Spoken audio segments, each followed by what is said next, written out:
Welcome to the Dear Doc podcast, where we will discuss the business of running a dental practice with a panel of experts. Now, your host, Dr. Christopher Hoffpower.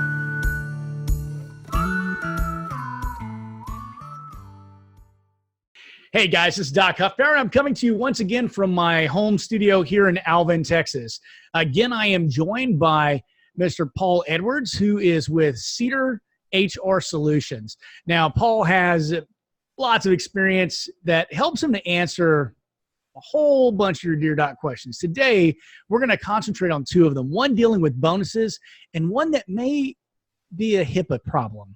So without further ado, Paul, let's get into this. Let me read this first letter here. Let's see here. Where did it go? I turned past it. Here we go. Hey, everyone. I need input on a bonus system set up by my accountant, and I would love to hear your thoughts, opinions, or even better recommendations. After our office has reached our monthly goal, the difference between our budgeted payroll and the actual payroll is proportioned to our employees based upon the hours worked in office. For an example, our monthly goal is $90,000. If the actual monthly collections is $100,000 for simplicity, the budgeted monthly payroll is 28% or $28,000. The actual monthly payroll was $25,000. The bonus for the month would be $3,000. My accountant says that this bonus system protects me as a business owner since I will not be giving beyond my budgeted payroll of 28% in this instance. I have not committed to the system, but I would love to hear your thoughts or ideas on better systems. Thank you. I think that's actually kind of a cool thought there, Paul. What are the problems with that one? I know you pulled this one because you saw something that could be a concern. Well, look, I'm okay with bonus systems. I think that you can incentivize people in a number of different ways. And we talked in another podcast about culture and mission, and bonus systems are kind of a subset of missions, where you're giving employees constant feedback because they're kind of winning at a game, and it shows up in their paycheck. So I don't have a problem with bonus systems, and in fact, we have to craft bonus system descriptions and policies about those bonuses all the time. So one of the things that or a couple of things that come to mind really, really quickly. This first one, well, you know what? I'm going to make the first one. I was going to talk about the last one because it just bends your mind when I put it out there. So the first thing is we need to make sure that a policy is written about the bonus and when the bonus period is. So the bonus period begins and ends on a certain date. So it usually begins on the 1st and ends on the 30th. Okay. Very, very important that you signify when they're in the bonus system. You're also going to need to address this bonus when it comes to maternity leave and that sort of thing. Or if someone goes on a temporary disability leave, you're going to need to make them ineligible for the bonus. So that's the next key thing is in your policies, and it shows up 4 or 5 different places. You have to address whether the employee is eligible or ineligible for the bonus. And so one of the things that we put in our policy is if the bonus period runs from the 1st to the end of the month, from the 1st to the 30th or the end of the month, you must be employed for the entire period of the bonus period, the entire time of the bonus period in order to be eligible for it. Let me rephrase that. If we fire you on the 15th, you are not entitled to any of the bonus that was accrued between the 1st and the 15th. And we're making the bonus periods change out every month, so we're not looking back. And that makes sense too, because you're incentivizing people. If the incentive shows up every 4 months or every 3 months, it's not quite as exciting for them. So you definitely in your policies need to address eligibility wherever that might occur. Like if you go on vacation for a week, do you get a cut of the bonus? And the one that our person who posted put up, you don't, because your hours are going to be decreased for that bonus period because you're part of the time you're going to be out on vacation. So here's another thought. If you were, and just to go back to a previous podcast, if you were sick, you get a bonus. And since you were sick, does the sick time count toward the total number of hours worked under your payroll? Well, let me tell you, that brings a question that I actually can't answer right here. Is I would have to research these new mandatory paid sick day rules because you can't, a person can't be made to suffer for taking these, required that you have to give it to them, and that may be a Paul, problem. I'm here to ask the hard questions. That was a hard one. So I'd have to look at that. I would say in Arizona it could be a problem. In some of the other states, maybe not. But again, that's why you come to HR nerds like us. I would love for you to tag that one and mark that note real quick and bring that back to us. I think that would be a really great, useful information. Okay, I'll get it. Sick days and bonuses. I have this amazing team. I have 3 people on our compliance team. They're attorneys, and I've got several attorneys that are on the Solution Center team. Those are the people that take the calls from our members. Right. And they're reformed. We've brought them from the light side, or from the dark side to the light side. We're not a law firm. Nobody's litigating here, and right. So these are the kind of questions I actually love to go out and research and make sure that we all have the answer to it. Very cool. The last thing in the bonus system is that this matters if any of your employees work overtime during the bonus period. So let's say the period runs from the 1st to the 31st, beginning of the month to the end of the month.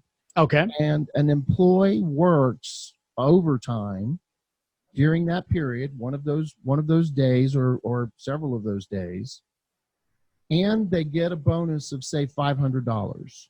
Okay? So during that month, they worked a certain number of hours. You have to take that $500, look back at that month, add that $500 to the pay that you paid them. When you do that, it's going to raise their base rate of pay.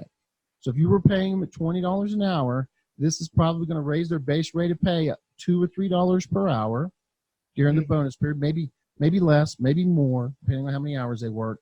And that's going to raise your obligation of what you were supposed to pay them in overtime when you multiplied it by time and a half.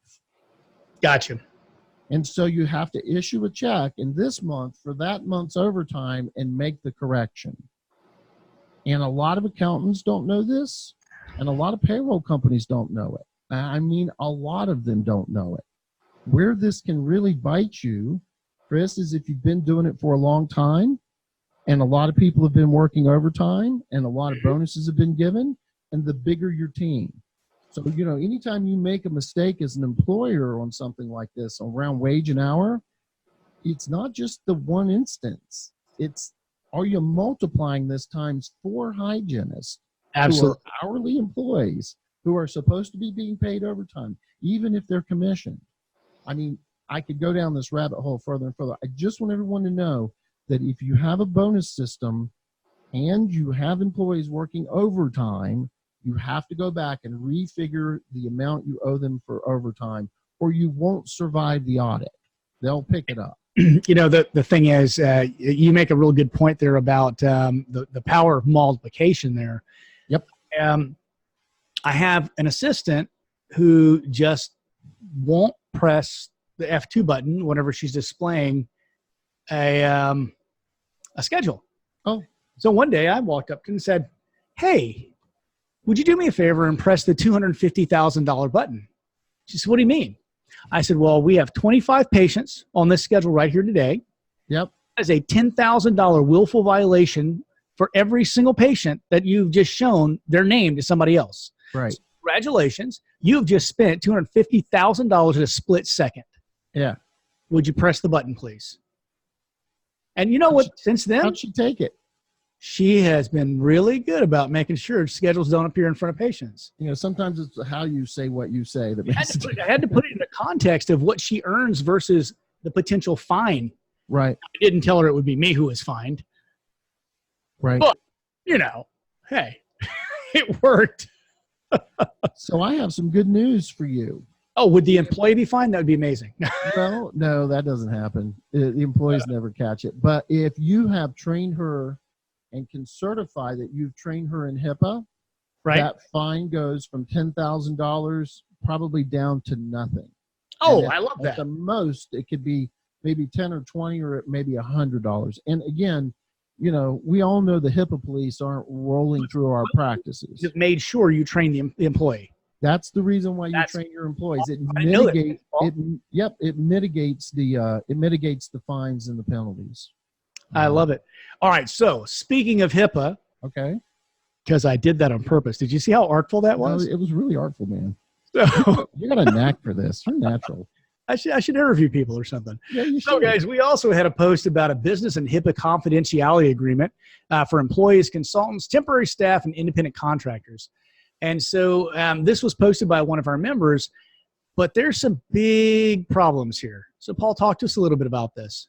Well, you want to be careful around HIPAA. The rules are not that complicated, but you don't want to do something that would give you a false sense of security or make you think that you are complying with HIPAA. So let me just be really clear how HIPAA works.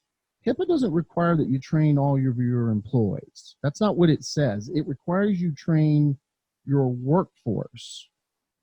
That's different.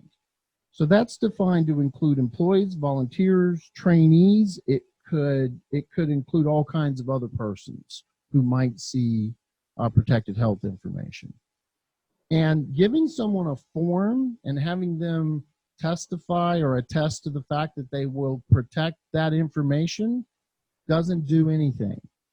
HIPAA will, if you showed HIPAA that form, an investigator that form, they would look at it and just toss it over to the right. It would not mitigate. What they would then turn and look at you and ask they wouldn't you, swipe left? They would not swipe left. They would, I don't know. Which way do you go on those things? Well, you said right. I think right's the good one. Left is the bad one. I haven't been single for years, so I'm They guessing. would go left. Yeah, my wife wouldn't let me date either. I understand your pain. She won't let you date anymore. I love it. You swipe left. So the important thing here is the training. So if you're bringing someone in for, say, a skills assessment, not a working interview, because we've talked about that, and they incidentally see a little bit of PHI somewhere, that's not a violation. That's not a big deal. But if they're going to be working inside of patient charts for some reason, which I don't advise that you allow them to do, you, in order to be in compliance with HIPAA, need to have trained them before they did that. Now, the other problem that you have here is what you really need in place is a business associate agreement. Right. You guys all know in the news, one service provider to dentists just got hacked. Mm-hmm. They got hacked and then ransomware. That was actually on before we brought you on for these last three. Right. That was the previous episode. We actually covered that with Ruben Camp over at Dark Horse about some of the things they weren't doing correctly that they said they were that resulted in that. But a business associate agreement. Rather. Okay, so if you look at that, this is one of those little subsections of HIPAA. This is the reason for you to put a business associate agreement in place with those people. Right. Once you put your business associate agreement in place, Health and Human Services understand that you can't be responsible for what someone else does. So in the BAA, those people are attesting that they understand the rules and that they're training their people and that they're following those rules. Right. So without the BAA in place, a crafty attorney who would be suing them could pierce and come over and sue you as well. With the BAA in place, the likelihood of them being able to transcend that and bring you in is kind of put away. I have a good question, I believe, here. Whenever we're looking at the people we do business with, if I have a computer company that's doing something for me, I need a BAA. If I have a janitorial service in my office, I need a BAA, but I don't need a BAA with my lab. Why is that, Paul? The reason why they're not covered entities. No, they're not. But the reason why you don't have to have a BAA with your lab is because your lab is not receiving protected health information. And they are, it's the same reason you don't have to have one with a pharmacy. They don't meet the criteria for the BAA to be there. Everybody else that you just discussed could see PHI, could see it in a trash can, could see it on a screen left up, could see it written down on a pad. So that's the brief explanation of that. The other thing that I wanted to say is, I want everyone out there to be careful about using common sense language when you're creating forms and stuff.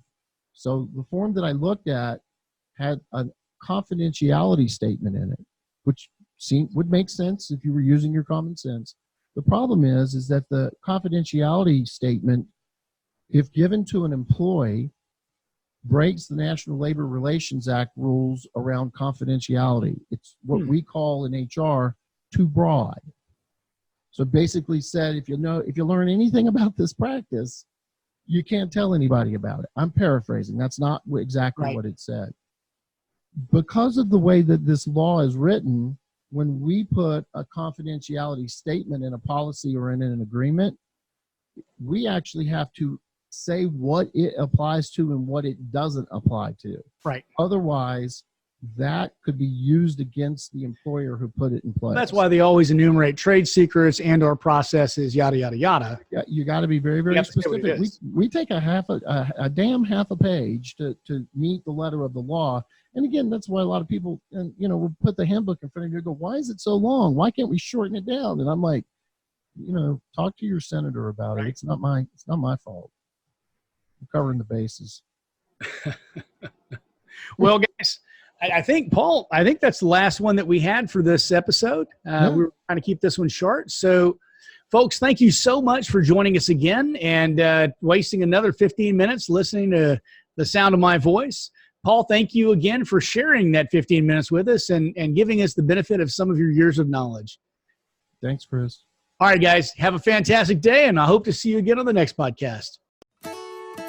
Thanks for listening to the Dear Doc podcast, your source for the business and legal questions associated with your dental practice. Don't forget to subscribe to the Dear Doc podcast on all major platforms.